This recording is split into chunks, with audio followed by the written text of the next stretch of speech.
Hello, and welcome to yet another episode of the Seasonpreneur. And I know, it has been a long time.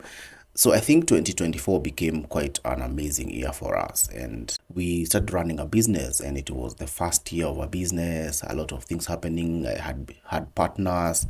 We started other two more businesses that were concurrently running with this one. It became quite some work to record the podcast. In December 2023, last year, on the 27th of December, I got my second daughter, and I am so excited about it. Now I have two people who are there growing as I build a future for them. I mean, if you thought I had drive, now I have double drive. And that's where we are. So before we start, I really want to encourage you and say, sometimes today is not usually the best days. There are days that you have been better, but something that really we have been given that really helps us is something we call faith and hope. Actually, the good book says faith, hope, and love, right? Hope is very important. Actually, I was reading the good book, which I'm a big believer on, and it was saying that anyone who is among the living has hope. And even a living dog is better off than a dead lion. For the living know that they will die, but the dead know nothing. They have no further reward, and even their memory is forgotten. Their love, their hate, and the jealousy have long since vanished. Never again will they have a part in anything that happens under the sun. Go, eat your food with gladness, and drink your wine with joyful heart, for it is now that God favors what you do. And as long as you're living, you may feel you're the worst. An example is you feeling as if you are worse than a dog. It's better me, the living dog, than a lion that is dead. Because to me, I have a hope of becoming that lion in future. So don't lose hope. Encourage yourself. Know that tomorrow is a better day. Make today count so that tomorrow can be better. I hope you're listening. If you are, don't keep this to yourself. Be the salt that seasons another. Welcome to the Seasoned Preneur podcast. And today we're talking about work. The reason I'm talking about this is because a lot of people really hate work, and they feel as if work is something that they should not be doing. I think they should just sleep in the house or sleep in a beach hotel somewhere and things just work. If I told you that work is a principle, would you believe it? If you don't work, then there is nothing for you under the sun. Why should you work? Why is work important? Where did work come from? Why should you not let work get out of your life, or a 9 to 7? No, I'm not talking about the work we do, job. I'm talking about work. Work is important. Believe me or not, a person like Jeff Bezos is not maybe actively working, or doing a job a 8 to 5, because work is a principle. Job is just one sub of work.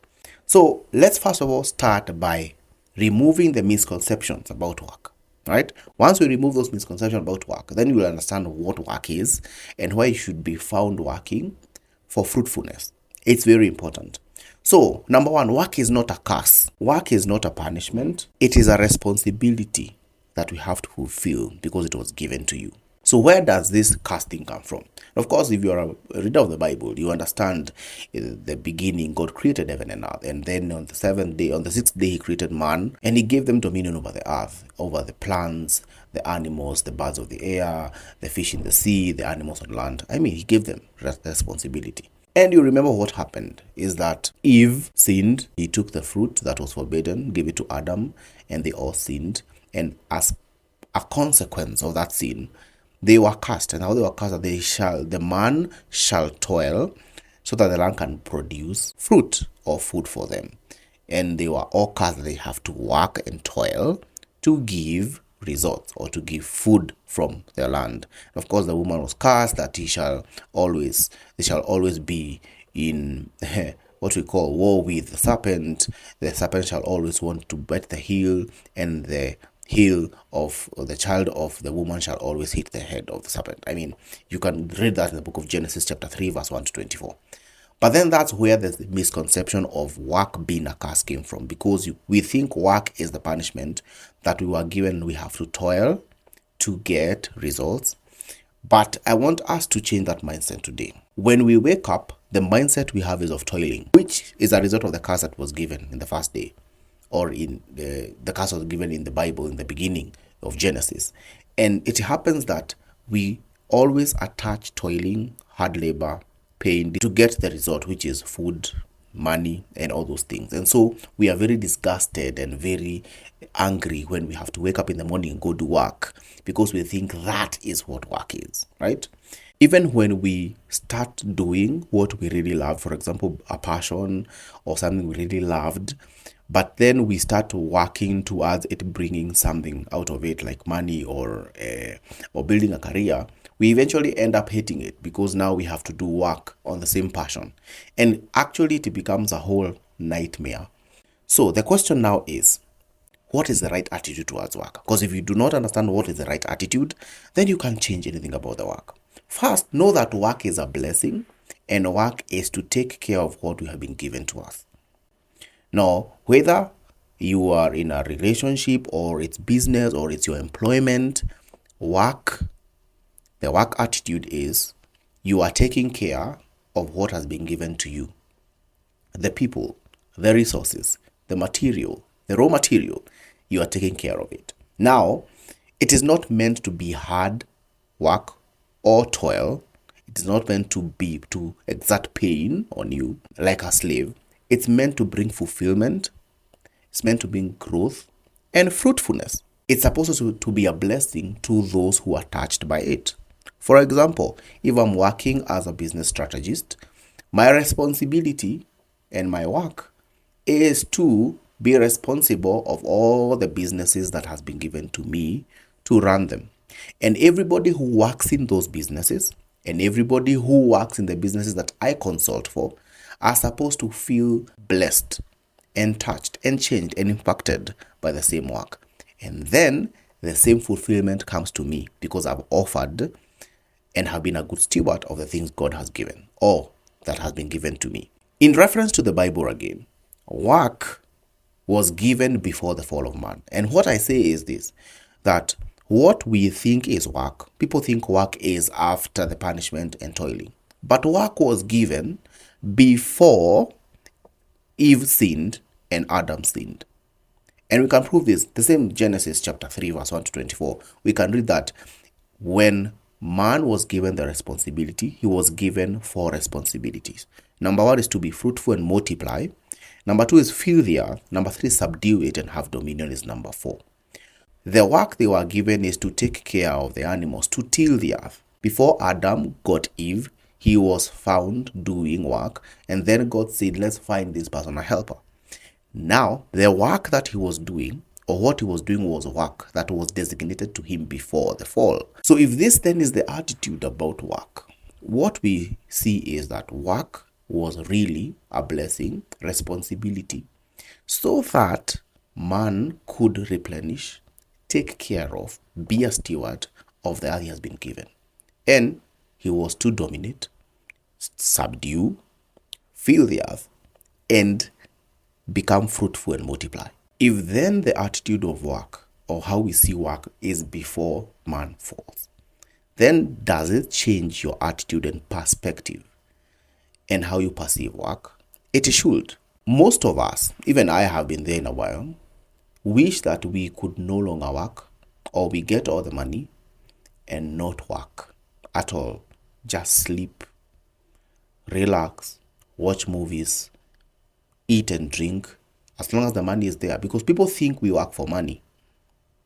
And some feel as if they had all the money, they will not go to work. And this kind of thinking, I'll be very blunt. Remember, this podcast is about being blunt and straightforward. This kind of thinking is the thinking of a foolish man. You think that you cannot not work and eat, make merry, eat and drink, sleep and wake up, and that's it.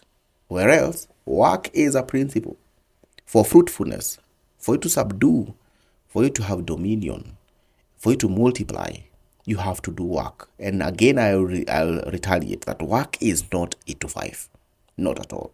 Work is being found stewarding, being found taking care of to multiply. It does not have to be an 8 to 5 job. Now think about work as adding value to others and the community. Now, according to the principle that guiding humans, work is to all men, and the reward comes to you for the work you do in form of resources, money, or people. Work is to all men. Whether you are rich or poor, whether you are young or old, work is to all men. Now, I'll tell you, if you're in school, it's work. If you're working in an 8 to 5 job, it's work. If you're running a business, it's work. I mean, everybody is work, and work is to everybody. No one is exempted from work. The only difference is the attitude of work creates very different people. Those who have the right attitude of work and they do the right thing to keep that principle, their reward is a lot. Their reward is money, their reward is people, relationships, resources. That is the reward. And what happens is the things that they work on multiply. They get fruitful and they dominate and they subdue. Always remember those 4 things. Now, if you don't add value to the community or the universe, what you do is that you take away from it. If you don't add value in the people, in the community, in the society you're living in the world you're living in, then you're taking away from it. And what will happen? Do you expect it to give you back? Do you expect to reap somewhere you did not sow? So work is then a principle and a discipline to sustain us and to sustain the creation. By now, you now know what I mean about work being a principle. It's something that was set by our Creator, and you can't change nothing about it. If you don't work, then there is no results for you. If you work, there are results. Change your attitude about work so that you can change the attitude about work. And we are saying here that it is a principle and it is a discipline you need to develop so that there can be sustainability for you and also for the creation. Again, I will say, if you don't give back to the world, how do you expect to take from it? If you did not sow by working, how do you expect to reap what you did not sow? So why do you think billionaires like Elon Musk, Jeff Bezos, and all those rich people that you know, why do you think they wake up every morning to work? Not really to go and do some manual work, but they have to wake up and make sure that they are giving back to the same world that they are taking from. If they don't do that, then they have no right or authority, moral authority, or any form of authority to take from it. And the kind of wealth that they have amassed, it must be that they are also sowing much into the same ecosystem that they are taking from. And that's the cycle. So some of you may say the reason why they wake up in the morning is because they have greed for more money, or they are waking up to protect what they have. Now, however you take it, as long as they are waking up, whether to make more money or to cause an impact, what will happen is that since they are working under principle, or they are fulfilling principle, which is work, then they will always show up to make more money, to keep their wealth, so that it cannot be taken away from them, understood, and be given to another faithful person. And this applies whether you're a Christian or not. Remember, this is not a Christian podcast. It's just that I have to give Christian examples because I'm a Christian myself, but really it applies to anybody. If you don't put in the work, even what you have will be taken and given to another person. Take an example of the person who was given 5 talents, 4 talents, and the 1 talent. The one who did not multiply the talent, whatever he had was taken away from him, given to the one who had 5, right? Because the one who had 5 was found faithful. He went to work and multiplied, brought another 5. And the reward was they were given cities. So if we would translate every talent for a city, then the one who had 5 talents and gave back 10 talents was given 11 cities. 10 from his and the 1 that he was given. Meaning, now that's how you dominate. If you become a ruler of 10 cities, then you have dominion. Then we need to understand, how do you get fulfillment? Number 1 is that you need to be grateful for what you are doing right now. Be grateful, because it could have been worse. And to me, I think gratitude is such a big and a huge thing in a human's life, because sometimes we complain of the things we don't have, yet we do not give gratitude for the things that we already have. And sometimes we think that it is normal for us to have whatever we have. Or for example, the job you are doing right now, you think it's normal to have it. If you're able to run a business, you think you're able to have it. Have you ever considered if you did not have whatever you are doing? you'll be worse than you are right now. And I think we need to appreciate what we are doing, appreciate that there is what God has given you to do right now. And once you do that, then you will be able to appreciate the small things and not have pressure of those big things. Why? Because you realize you have better than most people do. If you're feeling sorry for yourself, take a moment and find a person else who is more in a dire situation than you. And there are many, and you realize that you're blessed.